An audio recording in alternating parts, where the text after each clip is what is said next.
Eric Fawcett, back in 1983, Eric Fawcett had worked at Bell Labs, and I was a member of Bell Labs in New Jersey, and that's how we know each other. So Eric only had to ask me. He spent about 10 minutes in my office, and he basically recruited me.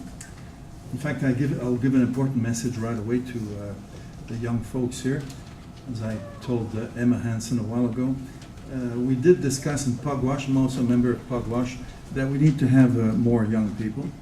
And I had to inform that if you're a university professor and a young person's come and ask you for things, you always say yes. So I think that applies to a lot of people in this room. Emma, don't be shy about asking. Basically, what comes out of the drone group is agreement basically with this book by Ann Rogers and John Hill entitled Unmanned, Drone Warfare and Global Security. Basically, all members of this group are not happy with the United States policy on targeted killings abroad by means of drones. Now, one very practical recommendation was made by Peter Russell just a couple of weeks ago. He said at this stage it might make sense to recommend that a parliamentary committee conduct a public inquiry into drones. I prefer that to a royal commission for many reasons, one of which is that it could begin right away in the next parliament without a lot of fuss and bother. An effort could be made to get party leaders in the election campaign to commit to such an inquiry. I think that is something that could commit to more easily than a substantive recommendation. So, on one of my slides that you don't see is problems with technology sometimes. So I have based my presentation largely, yeah, okay, good. It got on the screen for a while. Yeah, great. Just in time. You're good for the military. One thing that impresses me about the military, Walter, is that they're trained to get ready in the last 5 minutes. As professors, many times you have to get your course notes ready a year before. So the United Kingdom, in that book, I just take a few quotes. There's a revolution in warfare, and Walter will support me on that, that more and more, if you read the newspapers, you're going to see it'll be about drones. And how do I get the next one? The next one? What just a space bar here? Yeah? Okay, good. So the two sources that I have used most for this presentation are Ann Rogers' book and the Stimson Center's report dated last June on drones. Now, that center is made up of very good people, about 10 people, with a research team totaling 100 persons. And for 90% of the report, they are very critical of the United States policy of killing people abroad using drones. But in the last part, they give recommendations, especially recommendation number 6. In fact, all 12 recommendations are for improving the policy of targeted killings abroad by means of drones. And in recommendation number 6, they give 2 criteria to follow. 1, U.S. national security. 2, U.S. values. I have lived in the United States for 26 years. I'm a dual citizen. And what was most kneeled to in the U.S. was not the Bible. It was U.S. national security. You could do anything under that title. And U.S. values, you haven't got an idea what they're like in Vietnam.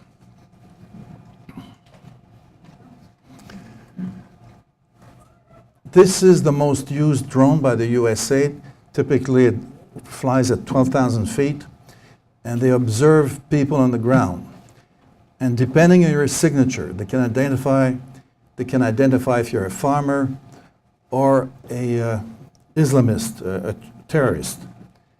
And if they identify you as a terrorist, they shoot a Hellfire missile, which has a 14-meter kill radius. 5,000 people have been killed by drones so far, and the human rights groups around the world figure that about at least half of them were innocent bystanders. Did they count them? They have ways. Mike Nevin and Harry Haw sent me the latest on drones. Some can be very small, and if the drone revolution comes around everywhere, and Walter will tell us if it's going to come to Toronto, you might have to keep your windows closed all the time, because drones could get into your house. And Phyllis Creighton sent me this one. Now notice that that bird has a very pointed beak. We had a one-day symposium at Laval University 2 months ago on drones, organized by a military base and Laval University, not me. Half the people there were military officers in uniform, and there was no mention at all, not the entire time, of nuclear weapons. But one speaker talked about that the payload could be polonium-210, which killed Litvinenko in London 6 years ago over 2 weeks. Terrible death. Anyway, the payload at the moment is usually decided in Washington. The problems with drones is that it's hard to communicate with them because they're very far, and the communication can be jammed by the opponents. And that is why there's a very large push in some countries to develop fully autonomous drones. So the drones will be programmed to identify persons. They'll have software to identify your face. They'll be looking at your signature. And then a little drone could be flying into your window.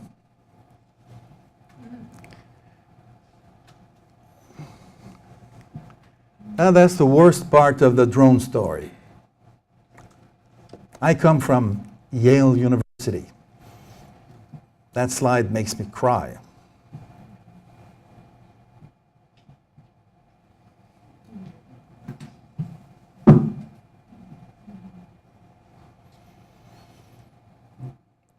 The Stimson report from Washington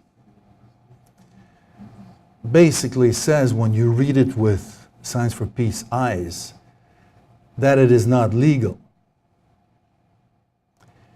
If you're a police officer and someone walks in here and he threatens you with a gun, you have the right, legal right, to shoot him in the chest. But in the international laws of combat is that what the Germans did in 1945 is raise their hands. Whole German regiments would surrender. As a prisoner, you're treated very well. As a prisoner, you have all kinds of rights. Medical care, food, everything.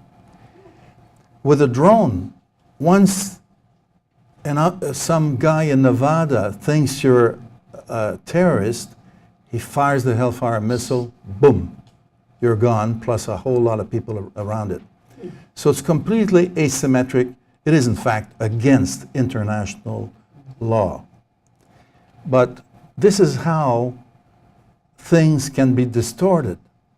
When the dean of the law faculty of Yale University justifies these drone strikes. So I've been putting pressure on Walter to teach something about non-lethal weapons. You perhaps are not aware of this, but he is, that there's a whole class of people around the world who are developing non-lethal weapons. If you march in the streets, as Phyllis Creighton has done on occasions, the authorities are not supposed to try to kill you. At worst, what they did in Quebec 2 years ago when we had lots of demonstrations, they were firing plastic bullets, which twice blinded a student and once broke the jaw of a Yale University female student and took out 6 of her teeth. And then tear gas and whatever. Phyllis could tell us a whole lot about it. But, you know, on a drone, you could have a non-lethal weapon. Why do we why don't we favor human beings everywhere on Earth as much as we favor bears and tigers? We put them to sleep. Why doesn't the Canadian Army look forward to making prisoners, not killing people? You know, Obama made a very good speech a few nights ago about the killing in North Carolina, and he talked about that violence breeds violence. Well, he's signing off on a lot of people to get killed. What's more humanitarian, to kill someone with a drone or with a revolver or a Kalashnikov? So I urge you to work on the authorities in Toronto to invest right away in millimeter wave radars. A millimeter wave radar can go through your clothing. You can detect from a distance hidden weapons. And I think that what happened in Tunisia will be a turning point. You can no longer tolerate the kind of thing that happened there and elsewhere. And one of the answers is technology. We are technologists, millimeter waves in particular. So I'll leave you the floor to Walter Dorn. Thank you. Thank you.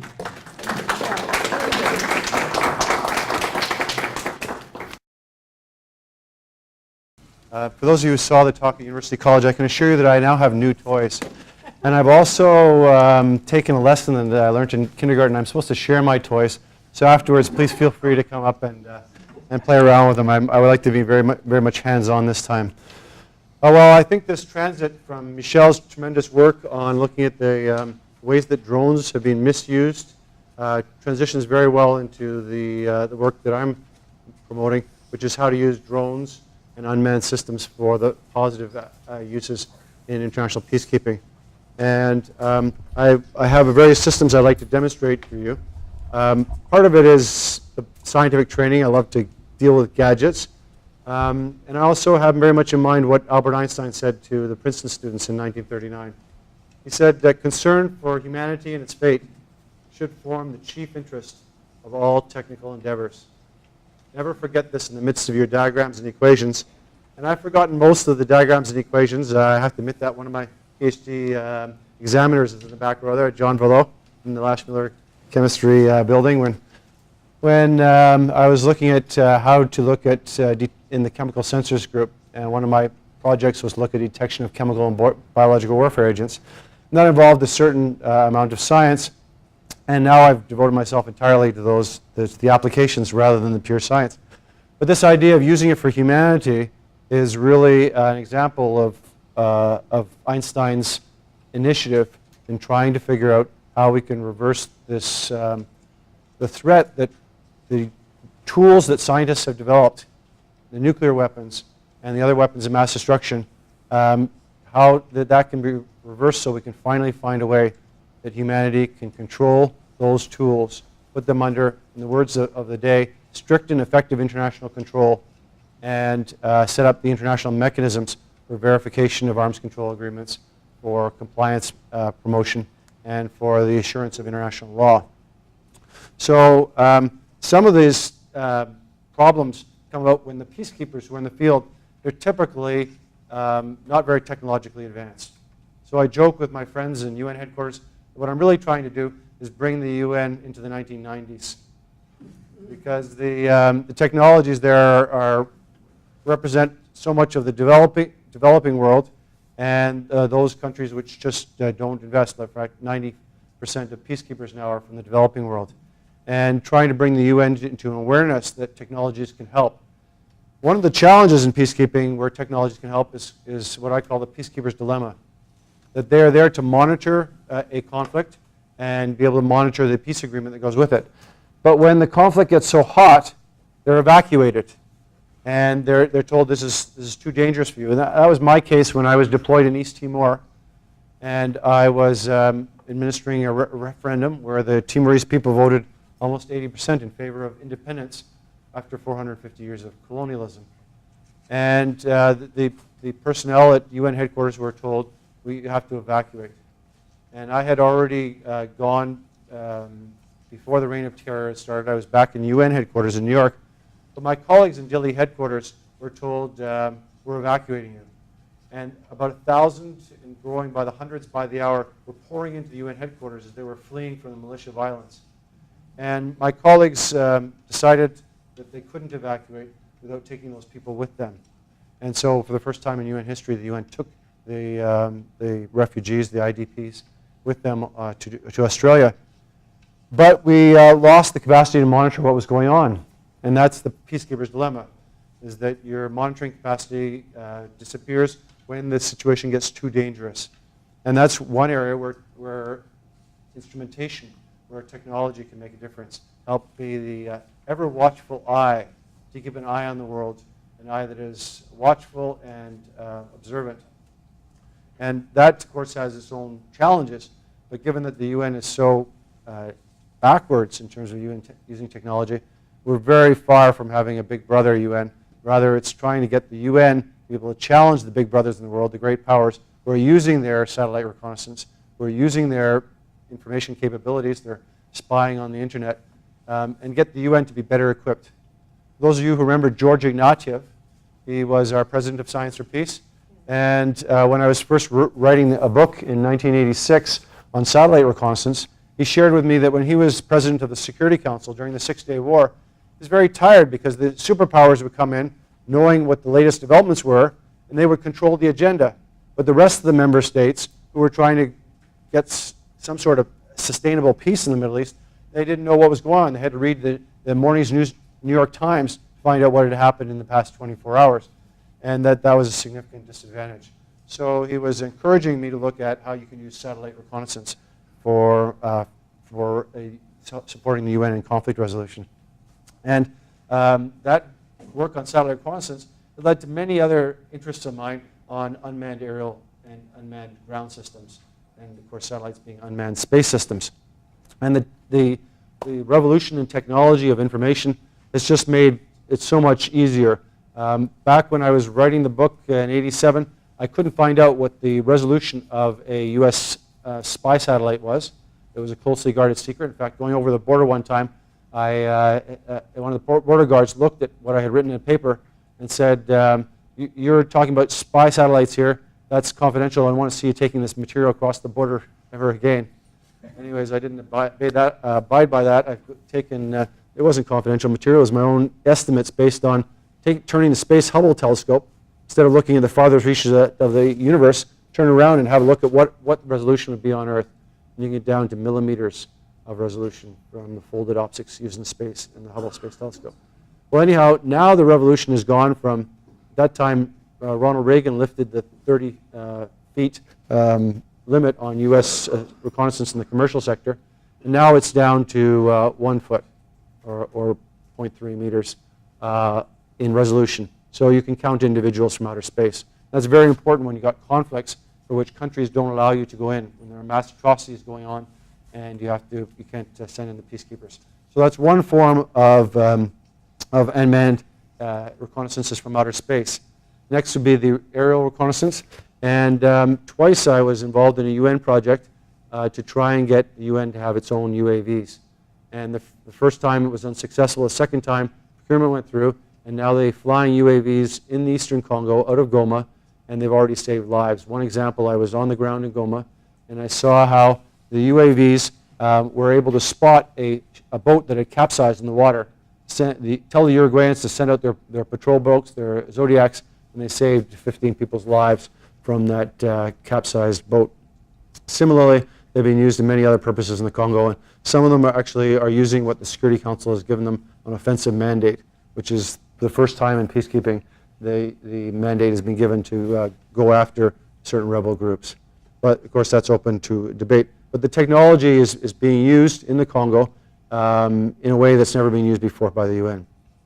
Now on the ground surveillance technology, there's also been a similar revolution. The satellite reconnaissance, we have a commercial satellite imagery revolution. In the air, we have this capacity for drones. I own my own little collection of drones, and on ground vehicles. And I'm going to illustrate one ground vehicle to you now, just to show you. This is now a toy, which I couldn't believe the resolution when I actually bought this. I tend to buy these little toys now. And it's called the Intruder. Kids would love this. And it has a night sense capability and a camera. So let me just give you an example here. I've got my cell phone, so I'm running this intruder from my cell phone, and it's I'm projecting my cell phone onto the screen here. Maybe we can get the lights Meta over there. So. Michel's got it. Okay.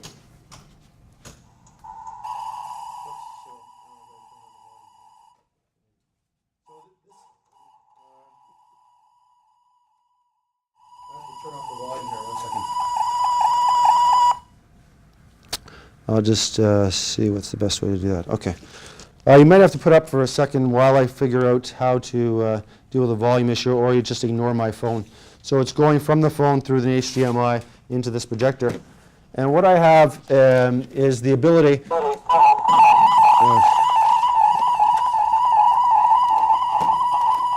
It's just feedback.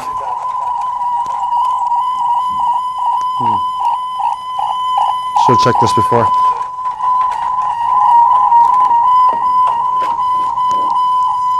Yeah, you can usually tap feedback and have it there. Okay, so let's give you an example here of this little drone, which is able to look around the room. I need some sort of volume button. Is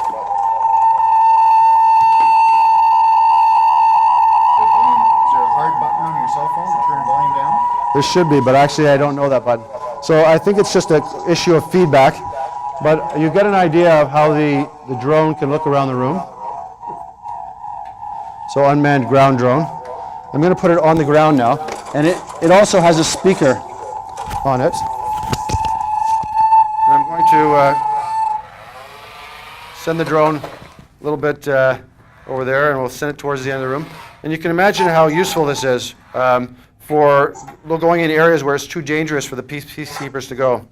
So right now I'm primarily getting the feet there, of course. But this is only $70 available. I just bought this at the source. And for things like demining or dealing with IEDs, you can imagine this unmanned drone could be very useful. So let's move it forward.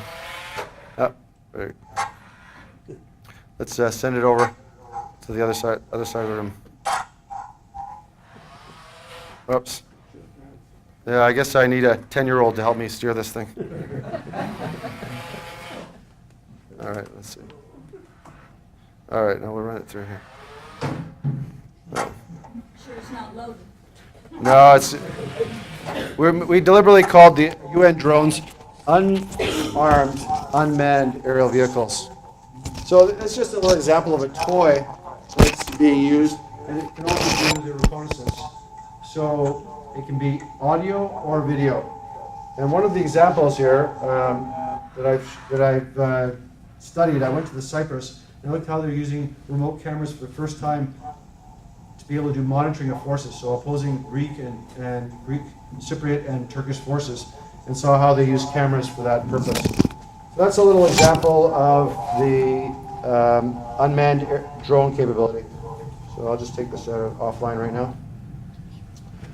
So much has been done in this revolution, this sensor revolution, that I can show a lot from just playing my cell phone now. So one of the things that we learned from arms control is how to detect nuclear weapons and how to distinguish them from earthquakes or from non-nuclear explosions. So for that, you use a seismograph. Well, now cell phones have their own accelerometers there. They're used in connection with GPS systems. So here's an app that I just downloaded, an accelerometer. So I put it down. You have X, Y, and Z acceleration being shown here. And if I just make a bump, then you'll see the Fourier transformers in the back. You can see that primarily it was on this axis where the bump was made. So as I move the phone around, I will get different forms of vibration. So similarly, somebody's making an explosion or something hitting the ground, you could detect a movement of a tank or something in their zone as a seismic wave. All this available on the cell phone. Galaxy sensors here. So I have the bottom two ones. This cell phone is measuring temperature. No, in this case it doesn't have a temperature sensor, but light. So it's 2 lux now. And if I turn it towards the window, I'll get 24 lux. Oops, what's happening here? Signal was going on. It's looking for the signal. on HDMI signal. So I have sensors here for humidity, pressure, altitude, and the like. Another problem in peacekeeping is often that you're in areas where peacekeepers don't know the local language. So the area of automatic translation is really expanding. I'll give you one example here with a program called WordLens that you can download for free. And I can just put it over a text. Let's just see. I've got this paper I'm writing on use of technology for there. And we want to do it this way. And what you'll see is that it will do the translation into French. So it's a word-for-word translation of this. So I can hold it up to a sign. Let me just get this in there. So clearing hidden killers, les tueurs cachés. And you can get a sense of how it can do the translation so fast. Similarly, you can now get lots of technologies that do the translation on the cloud. So let me just give you an example. Let's say I don't know how to speak French, so I'll go in English here, using Google Translate. So imagine you're in the field and you have to speak a language that somebody else does not know. Take a while to initialize. Okay, while I'm waiting for that program to initialize, I'll just show you some other things. Do you mind turning on the light there? Back in the Bosnia mission, the Serbs and the Bosniaks would put their weapons under cantonment during the ceasefires. And the UN had to monitor it. They had a double lock system. So the UN had a lock on the warehouse, and so did the parties. The problem is that the parties would break out the ceasefire. They would knock the UN lock off, not ask for permission to open the lock, and they would take their weapons. So someone ingenious took a walkie-talkie and made it a one-way walkie-talkie. So when they turn on the engines of their tanks or armored personnel carriers, then the UN could hear it and try to head them off on the road. They didn't have enough time to guard all those stations 24 hours, but they could take responsive action. So that was using acoustic sensing. And I have an example of an acoustic sensor, which is now very widely used in the market. Why? Because it's a baby monitor.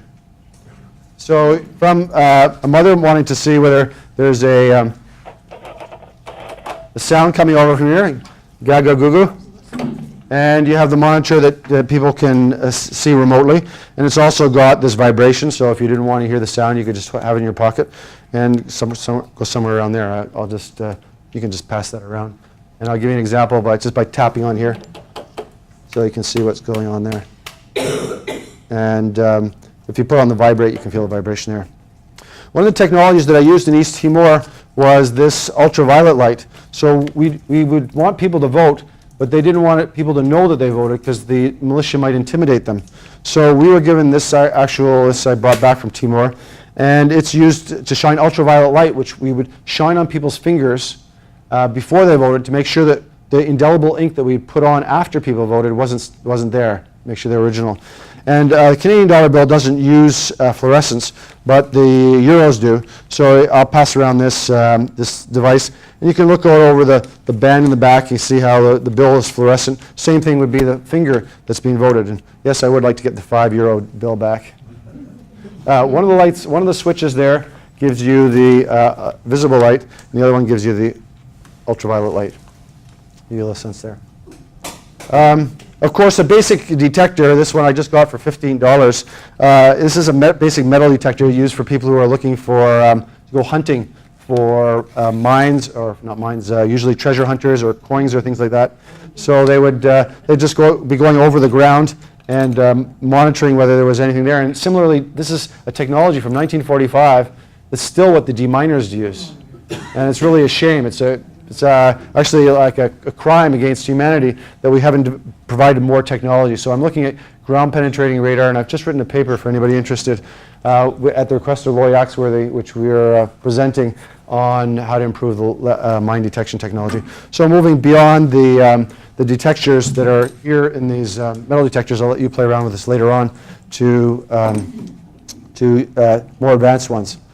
The UN has not done this, but I've promoted this to the UN, and actually they're now looking at it for the first time. the director of air projects, is now looking at the use of aerostats. So I bought a weather balloon, I attached a GoPro camera to the bottom of it, and I put it up in the air. And that's one way that you can do monitoring from the air, and also have a marker, so you can mark this with the UN on it. Just a simple aerial balloon filled with helium. And then lastly, I'm going to show some of the advances in solar technology, just actually incredible. In the last 5 years, the capacity has increased at least 5 times in the output per unit area for these cells. And this is an example of one that I've used to charge cell phones and be able to when you're in the field. Now sometimes, like in Timor, you don't have the solar power. So this is a solar cell on the back of a radio. Back to when I was there, I handed out about 200 radios to local people so they could listen to what the UN was saying and get an appreciation of what was going on in the fog of war. And one of the benefits was that the UN could be in communication with the local population.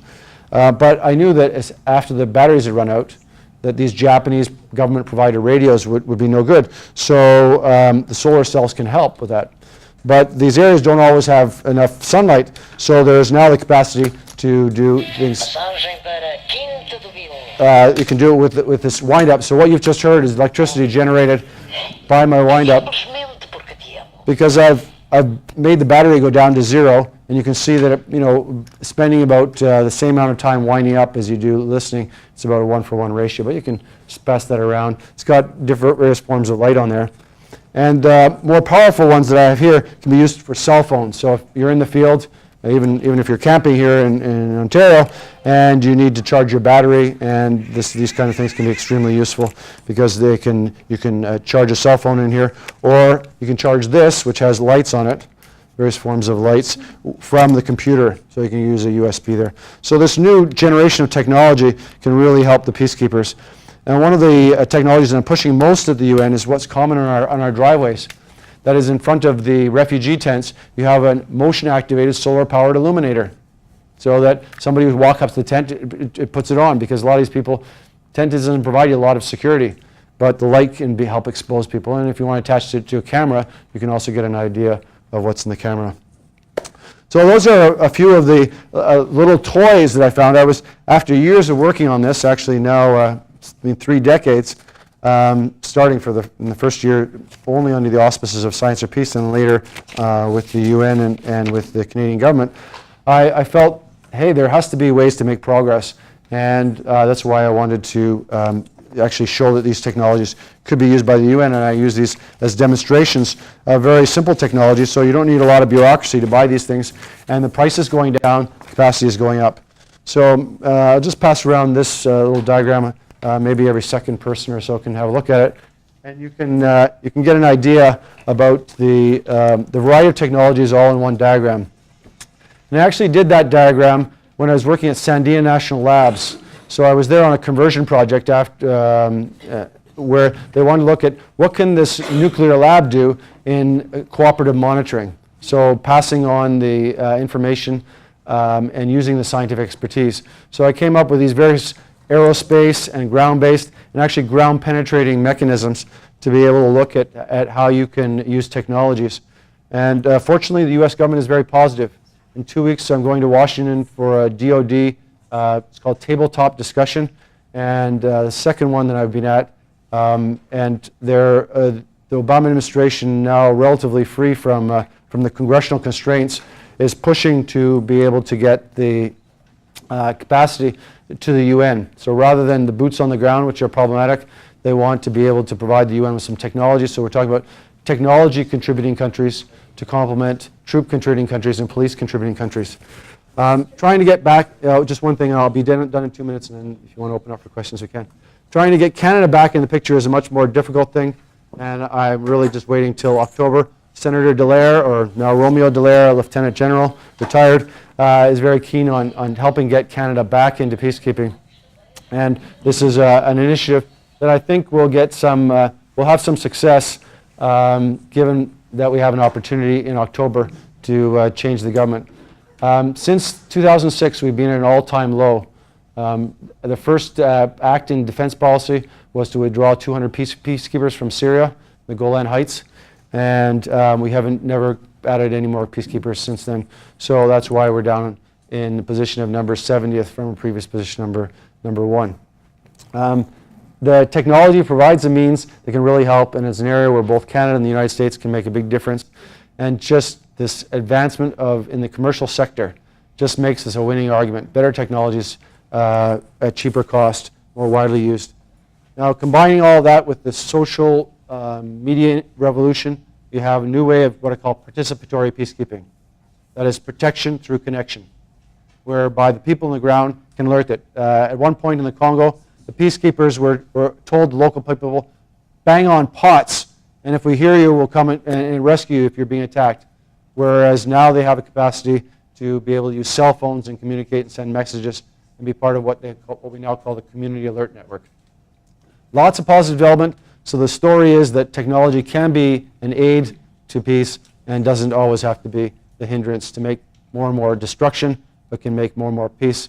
And the idea is to turn what's otherwise a vicious cycle of conflict into a virtuous cycle of peace by reversing the direction and using technology for construction rather than destruction. Thank you very much. Walter.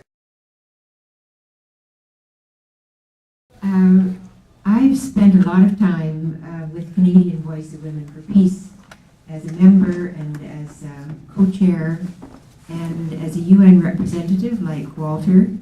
And in that capacity this past year, in March, I received an invitation from a group who was going to use something very low tech and venture into North Korea and South Korea. And they asked me to participate with them, and I jumped at the opportunity. There were 30 women who went from 15 different countries, and they asked me as a Canadian, because Canada had been so involved in the Korean War from 1950 to 1953. Canada was involved in a very big way. And there were, in that war, 4 million deaths. So it was no small skirmish. And to this day, there is not peace in the peninsula. And that was the prompt for this women's group to go and use this very low-tech method of discussion. We wanted to meet with North Korean women and cross the border, cross the demilitarized zone. I think we were only the third such group to do that in 70 years.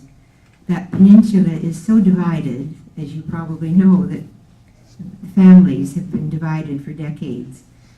And there is a strong military presence on both sides of the demilitarized zone. And it's the not having a peace agreement, but only an armistice to date, is, I suppose, used as the primary excuse for both sides, and including, to some extent, China and to some extent Japan, to keep the military presence there quite strong, and lots of exercises going on off the coasts of Korea. And that kind of tension had a lot to do with North Korea acquiring nuclear weapons. Walter probably knows much more about that. So knowing some of this background stuff, we felt, what could we do as women, as a group of women, going in simply to have discussion, not with government officials, although in North Korea you don't avoid that because they don't have non-governmental organizations. But so those women that we met with, and there were about 150 in North Korea, they were senior women, probably well vetted by the government. And we had the same kinds of talks when we did get across the demilitarized zone, and into South Korea in Seoul. And in both of those places, the women had organized fantastic peace conferences for us. I was absolutely amazed at the organization and the smoothness with which that was conducted. And of course, we did other things too that were much more social. But we came away with a feeling that we probably hadn't done any harm by going.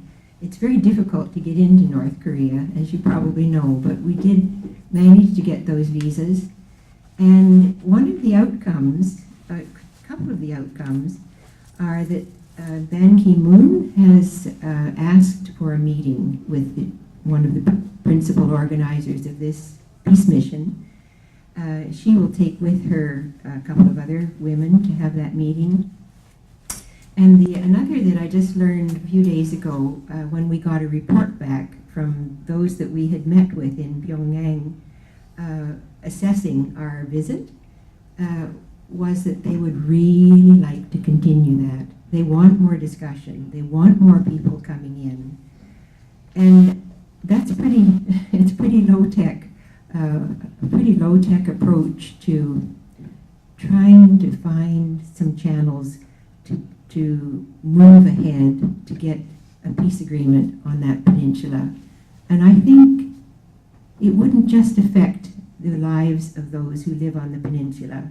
But when you've got nuclear weapons and increasing militarization in the area, I think that affects us all. So I just wanted to tell you that news. Thank you.